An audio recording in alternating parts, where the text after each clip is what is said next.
തട്ടുകട സ്റ്റൈല് കാന്താരി കോഴിമുട്ട പെരട്ടാണ് ഞാനിന്നിവിടെ ഉണ്ടാക്കാൻ പോകുന്നത്. അതിന് വേണ്ടിയിട്ട് ഞാൻ കുറച്ച് കോഴിമുട്ട പുഴുങ്ങാൻ വേണ്ടി വെക്കുന്നുണ്ട്. ഈ സമയം കൊണ്ട് കുറച്ച് ചെറിയ ഉള്ളി നന്നാക്കി വെക്കുന്നുണ്ട്. അതേപോലെ തന്നെ കുറച്ച് വറ്റൽ മുളക്, അതേപോലെ കുറച്ച് കാന്താരി മുളക് കേട്ടോ. ഇവയൊക്കെ നന്നായി കഴുകി വൃത്തിയാക്കി ഞാനൊന്ന് ചതച്ച് കൊടുക്കുകയാണ്. അതിൽ വറ്റൽ മുളക് ഒന്ന് ക്രഷായി വന്നോട്ടെ. കാന്താരി മുളകും പിന്നെ ഉള്ളിയും അത്യാവശ്യം നന്നായിട്ട് അരഞ്ഞു വരും. കുറച്ച് ഉപ്പൊക്കെ ഇട്ടിട്ടാണ് കേട്ടോ ഇത് ചെയ്യുന്നത്. അപ്പോൾ ഈ ഉപ്പും എല്ലാം കൂടെ നന്നായിട്ട് മിക്സ് ആയിക്കോളും. അതിനുശേഷം ഈ ഒരു മസാല എടുത്ത് മാറ്റിയിട്ട് അതിലേക്ക് കുറച്ച് വെളിച്ചെണ്ണ ഒഴിച്ച് നന്നായിട്ട് മിക്സ് ചെയ്ത് കൊടുക്കുന്നുണ്ട്. എന്നിട്ട് നമുക്ക് പുഴുങ്ങി വെച്ചിട്ടുള്ള മുട്ട ഉണ്ടല്ലോ, അത് തോട് പൊടിച്ചിട്ട് അതിലേക്ക് കത്തി കൊണ്ട് കുറച്ച് കീറിട്ട് കൊടുക്കുക.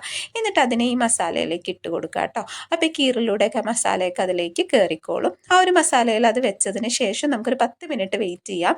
എന്നിട്ട് നമുക്കൊരു ചട്ടിയിൽ കുറച്ച് വെളിച്ചെണ്ണ ഒഴിച്ചു കൊടുക്കുക. വെളിച്ചെണ്ണ ചൂടായി വരുമ്പോൾ അതിലേക്ക് കുറച്ച് കറിവേപ്പില ഇട്ട് കൊടുക്കുക. എന്നിട്ട് തീ കുറച്ച് വെച്ചതിന് ശേഷം ഈ ഒരു മുട്ടയും മസാലയൊക്കെ അതിലേക്ക് ഇട്ട് കൊടുക്കുക കേട്ടോ. ഒരു 5 മിനിറ്റ് ഞാനിതിനെങ്ങനെ ചെറിയ തീയിലിട്ടിട്ട് ഒന്ന് ഇളക്കി കൊടുക്കുന്നുണ്ട്. നമ്മുടെ കാന്താരി കോഴിമുട്ട പെരട്ട്